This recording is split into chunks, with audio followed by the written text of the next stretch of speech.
Hello hi good evening. ഞങ്ങളുടെ ചെറിയ ചാനലിലേക്ക് എല്ലാവർക്കും സ്വാഗതം. ഞാൻ പറയുന്നത് കേട്ട് തനിക്കൂട്ടി ഇങ്ങനെ നോക്കിക്കൊണ്ടിരിക്കുകയാണ്.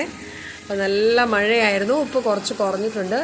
ഇവരിന്ന് സ്കൂൾ വിട്ട് നേരത്തെ വന്നു. ഫ്രൈഡേ ഇവർക്ക് 3:10 വരെ ഉള്ളൂ, അല്ലെങ്കിൽ ഒരു 3:45 ആകുമ്പോഴാണ് വരുന്നത്. അപ്പം നൂഡിൽസ് വർക്ക് ഉണ്ടാക്കി വെച്ചിട്ടുണ്ടായിരുന്നു. ഹർഷു അത് കഴിച്ചു, ദേവൻ കുറച്ച് കഴിച്ചു. അപ്പോൾ ദേവന് കട്ടൻ ചായയും ബണ്ണും കൂടെ കഴിക്കണമെന്ന് ബ്രെഡും കൂടെ കഴിക്കണമെന്ന് പറഞ്ഞു. പിന്നെ അത് നമ്മളെടുത്തു. ഇതാണ് നമ്മൾ തൊട്ടിപ്പുറത്തെ പറമ്പാന്ന് പറഞ്ഞത്. അപ്പം നല്ല രസമാണ് ഇങ്ങനെ മഴയത്ത്. ഞങ്ങൾ ഇവിടെ നമ്മുടെ താഴത്തെ നിലയിലെ സിറ്റൗട്ടിലാണ് ഇപ്പോൾ ഇരിക്കുന്നത്. ഉണ്ട് 2 ദിവസം മഴയായതുകൊണ്ട് ശരിക്കും തുണികളൊന്നും ഉണങ്ങാൻ പറ്റിയില്ല. ഇവിടെ വിരിച്ചിരിക്കുകയാണ്. ഇത് നമ്മുടെ ഊഞ്ഞാൽ, ഇത് നമ്മുടെ തിണ്ണ. ഇത് കണ്ടോ, കുട നൂർത്ത് വെച്ചിരിക്കുന്നത് കണ്ടോ. ഹർഷു ഇത്രയും നേരം കുട ചൂടിൽ ഇവിടെ വെളിയിലായിരുന്നു. ദേവാ ആ കട്ടൻ ചായ മാറ്റിക്കേ. കുട്ടി ഉള്ളത് നമുക്ക് ചൂട് ചായയല്ല, കൊച്ചു വന്ന് പിടിക്കാതിരിക്കാനാണ് ദേവനെ വിളിച്ചത്. നമ്മളിപ്പോൾ എന്ത് കണ്ടാലും അത് പെട്ടെന്ന് പോയി കൈയിട്ട് പെട്ടെന്ന് വായിലോട്ട് വിളിക്കുന്ന പ്രായമാണ്. അതുകൊണ്ടാണ്. പിന്നെ ഇത് കണ്ടോ, നല്ലൊരു നമ്മുടെ ഈ ടാങ്ക് കൊണ്ട് താഴെ വെച്ചിരിക്കുന്നത്. ആ മതിലിൻ്റെ അവിടെയായിരുന്നു. ഞാനൊരു സ്റ്റാൻഡ് വരുന്നത് നമ്മളിപ്പോൾ താഴെ സെറ്റ് ചെയ്തിരിക്കുകയാണ്. പിന്നെ ഇന്നിപ്പോൾ ചെടികൾക്കൊക്കെ നല്ല സന്തോഷമായിരിക്കും, കാരണം വെള്ളം നിറച്ച് കിട്ടിയല്ലോ. ഇതാണ് നമ്മുടെ അപ്പുറത്തെ, അതാണ് ആ വീട് കാണുന്നില്ല, അവരുടെ ആയിരുന്നു നമ്മുടെ ഈ സ്ഥലം. അവരുടെ നിന്നാണ് നമ്മൾ ഈ സ്ഥലം മേടിച്ചത്. ഇവിടെ ചുറ്റും റബ്ബർ തോട്ടമാണ്. നമ്മുടെ ബാക്കിലൊക്കെ റബ്ബർ തോട്ടമാണ്. പിന്നെ സ്റ്റെയർ കയറി ചെല്ലുന്നതാണ് നമ്മുടെ വഴി തുടങ്ങുന്നത്. വെളുത്ത നമ്മൾ കൂടുതൽ ഷോർട്ട്സൊക്കെ ചെയ്യുന്നത്, കാരണം വെച്ചാൽ കുറച്ചുകൂടെ ഒരു വെളിച്ചമൊക്കെ ഉണ്ട്. താഴെയാകുമ്പോൾ കുറച്ച് ഇരുട്ട് പ്രവേശമാണ്. പിന്നെ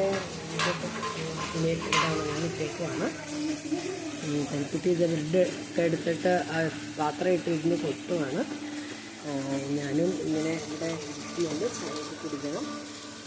ഹർഷു ഇതാ വന്ന് ബ്രെഡൊക്കെ എടുക്കുന്നുണ്ട്. ഓ, ഇഷ്ടപ്പെട്ട ബ്രെഡാണെന്ന് പറഞ്ഞുകൊണ്ട് അതെടുത്തുകൊണ്ട് ഓടി. എനിക്കിതാ, ഞാൻ വീഡിയോ എടുത്ത് തീരുന്ന സമയം കൊണ്ട് ഇവർ കഴിച്ച് തീർക്കും. അതുകൊണ്ട് ഞാൻ ഒരെണ്ണം മേടിച്ചിട്ടുണ്ട്.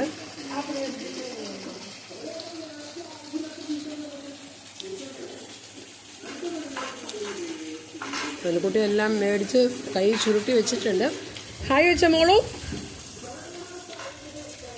Hi hi. ചായ വേണോ കൊച്ചിന്? കുഞ്ഞാവയ്ക്ക് ചായ വേണോ? ഈ പ്രായമാണ് ഇങ്ങനെ നീന്തി പോകുമ്പോൾ. അതുകൊണ്ട് പകൽ എനിക്ക് ഒരു പരിപാടി നടക്കത്തില്ല. ഇട്ടേച്ചൊരു പരിപാടി. ഉറങ്ങുന്ന സമയത്താണ് തുണി അലക്കും പരിപാടികളൊക്കെ. പിന്നെ ഞാൻ പറഞ്ഞു, ഈ പിള്ളേർ വന്നു കഴിയുമ്പോഴത്തേക്കും ദേവകൂട്ടൻ്റെയും ഹസ്ബൻഡിൻ്റെയും ഏൽപ്പിച്ചിട്ടാണ് രാവിലത്തെ പാത്രമൊക്കെ വീണ്ടും കഴുകി വെക്കുന്നത്. ഇപ്പോൾ പിടിച്ച് നിൽക്കും. എന്ത് നിലത്ത് കിടക്കുന്ന കണ്ടാലും എടുത്ത് വായിലോട്ടിടും. എപ്പോഴും നിലം ക്ലീനാക്കി തന്നെയാണ്. എപ്പോഴും നമുക്കത് എന്തായാലും തോണ്ടി ഓരോന്നെടുക്കും. പിന്നെ നമ്മളത് കട്ടൻ ചായ ഇതാ ഇവിടെ ഇരിക്കുന്നുണ്ട്. ഞങ്ങൾ കഴിക്കട്ടെ. ഞങ്ങൾ ഇങ്ങനെ ഒരു മഴയത്ത് ഒരു വൈബിൽ ഇരുന്നപ്പോഴത്തേക്കും ചെറിയൊരു സന്തോഷം പിള്ളേരും ഒക്കെ ആയിട്ട് വൈകുന്നേരങ്ങളിൽ ഇങ്ങനെ ഇരിക്കുമ്പോൾ അതാണ് ഇങ്ങനെ ഒരു വീഡിയോ ചെയ്തത്. ഓക്കെ, അപ്പം എല്ലാ പ്രാവശ്യവും പറയുന്നത് പോലെ ആദ്യമായിട്ട് കാണുന്നവർ സബ്സ്ക്രൈബ് ചെയ്യണേ. ഓക്കെ, നിങ്ങൾ മാക്സിമം സപ്പോർട്ട് ചെയ്യണം. Okay, by.